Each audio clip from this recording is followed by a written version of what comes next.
Bom dia a todos, senhoras, senhores. Bom dia, presidente Jair Messias Bolsonaro, vice-presidente Hamilton Mourão, general Fernando Azevedo e Silva, parceiro nessa empreitada como ministro do Estado e da Defesa, ao amigo e ministro da Casa Civil, Onyx Lorenzoni, que está se recuperando e veio aqui para dar apoio a essa importante solenidade de lançamento do programa. General Heleno, que sempre orienta com a sua sabedoria e experiência a todos nós. Muito obrigado por estar aqui. Jorge Antônio, Jorginho, nosso ministro de Estado, chefe da Secretaria-Geral. Luiz Eduardo Ramos, ministro da Secretaria de Governo. O governador Ibanez, que veio prestigiar todos nós. A minha equipe de secretários que topou o desafio de entrar no MEC, Jânio, o Antônio Vogel, o Haroldo Cursino, que é o responsável, que é o coronel responsável por todo o programa da Escola Cívico-Militar. Queria agradecer a parceria que nós temos com a representante das secretarias de Educação, na figura da Cecília Mota, que aqui eu considero uma amiga e sou admirador do trabalho dela.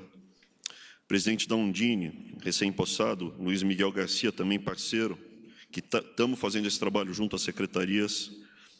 Demais ministros, colegas, secretários, amigos, parlamentares, todos aqui presentes. Agradeço muito estarem aqui no importante lançamento desse programa. Esse período de vida que eu tenho passado, ele tem sido muito estimulante, feito pensar muito. O que é educação?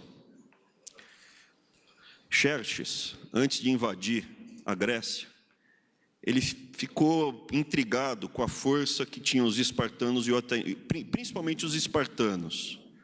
No final, quem ganhou foi o engenho e a sabedoria dos atenienses.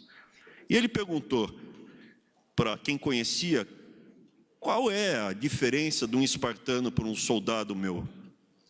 Primeiro ele falou, bom, o soldado do senhor é um escravo, e o espartano é livre. E ele está lutando pela liberdade dele, do colega dele, dos filhos dele e dos filhos do colega dele. A segunda grande diferença é que ele sozinho, ele não é muito melhor que um soldado seu, mas eles juntos são invencíveis. Educação é liberdade. Saúde é liberdade. Se você está preso numa cadeira de rodas, você está preso a ela. E a sociedade tem que ser fraterna e minimizar esse seu sofrimento. Se você é viciado em drogas, você é um escravo. Se você não sabe ler e escrever, você é um aleijado. Se você não sabe ler e escrever direito, um analfabeto funcional, você não é uma pessoa livre. Por que os pais são tão preocupados assim com a educação dos filhos? Isso eu falo pela experiência própria. Esse momento que a gente passou no Brasil, de breu, de escuridão, de trevas, a ameaça da gente afundar no totalitarismo, é um momento que faz a gente refletir profundamente. Eu, pessoalmente, até perdoaria essas pessoas que conduziram o Brasil a essa catástrofe. Mas quando eu vi que se tratava da próxima geração da família deles explorar os meus filhos e netos, eu falei, não, aí não. Meus filhos e meus netos, não. Chega.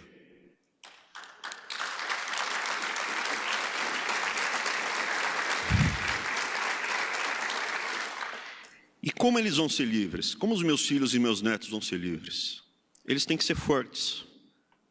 E encontrar outros brasileiros fortes, corretos, decentes, estejam preparados para lutar pela liberdade deles, porque o mal sempre vai estar presente. Sempre vai ter gente ruim no mundo. E para o mal prevalecer, depende das pessoas boas lutarem pela liberdade e pelas coisas corretas. O caminho que nos trouxe até aqui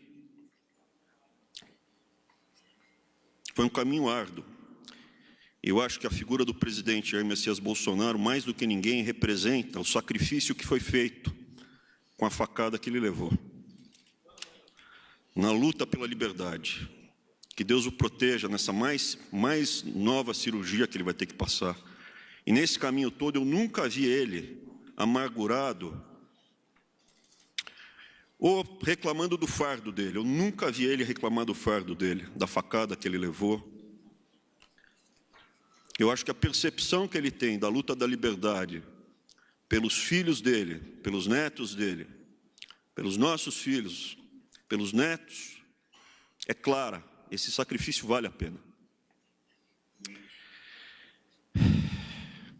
Nesse período, muita coisa me fez pensar. Essa bandeira verde e amarela que está aqui, ou está na Praça dos Três Poderes, ela é muito mais do que um pedaço de pano. Ela é um pacto das gerações passadas com essa geração e para gerações futuras. Que esse país vai ser livre. Ele não vai cair como a Venezuela caiu ou como Cuba caiu. É um país de pessoas livres, de brasileiros.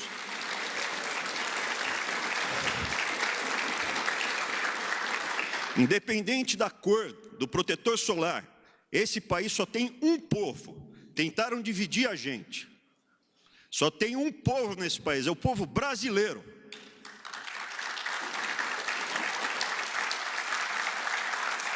Educação permite a uma pessoa estar preparada para nunca mais um demagogo falar que o feio é bonito e o bonito é feio, que o certo é errado e o errado é certo.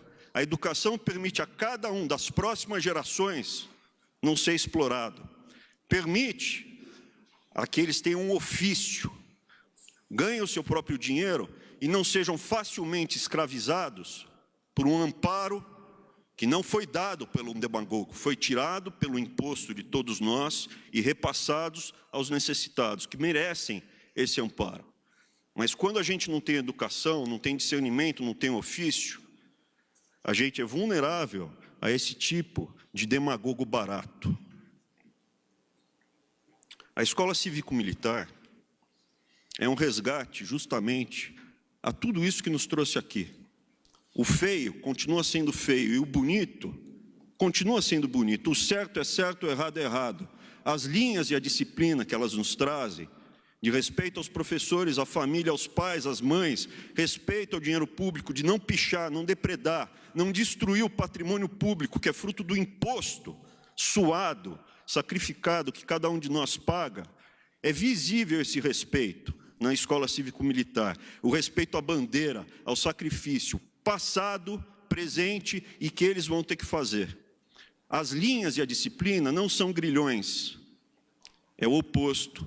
Elas são as chaves que vão libertar as futuras gerações dos grilhões que as pessoas más, que sempre vão estar aí, vão tentar de novo colocar nos nossos filhos e nossos netos. Eu tive o privilégio de participar da elaboração do plano de governo. Ao longo do plano de governo, a gente colocou várias ações e nos comprometemos a lançar elas ao longo do governo do presidente Jair Messias Bolsonaro. Em alguns momentos da vida, a gente vai corrigindo o plano de ação. Algumas coisas dão mais certo, outras coisas dão mais errado. A escola cívico-militar, ela tem que ser mais estimulada, porque ela já está dando muito certo. E por isso, que eu não quero parafrasear uma pessoa que já foi presidente do Brasil. A gente tinha uma meta e a gente sabia qual era a meta, 108 escolas, e a gente já lança o programa com o dobro da meta, 216. Mas, presidente, eu espero que o senhor ainda, como presidente, vai entregar esse país com pelo menos 10% das escolas no Brasil cívico-militares, porque ele vai ser um pilar, junto com o resgate dos nossos valores brasileiros, da família, que nunca mais, um regime totalitário tente ser implantado no Brasil. Nunca mais nós tenhamos uma ideologia externa tentando ser imposta aos brasileiros. Nunca mais um presidente de outro país questione a soberania desse país. Nunca mais a gente esqueça que essa bandeira verde e amarela nunca vai ser vermelha. Muito obrigado.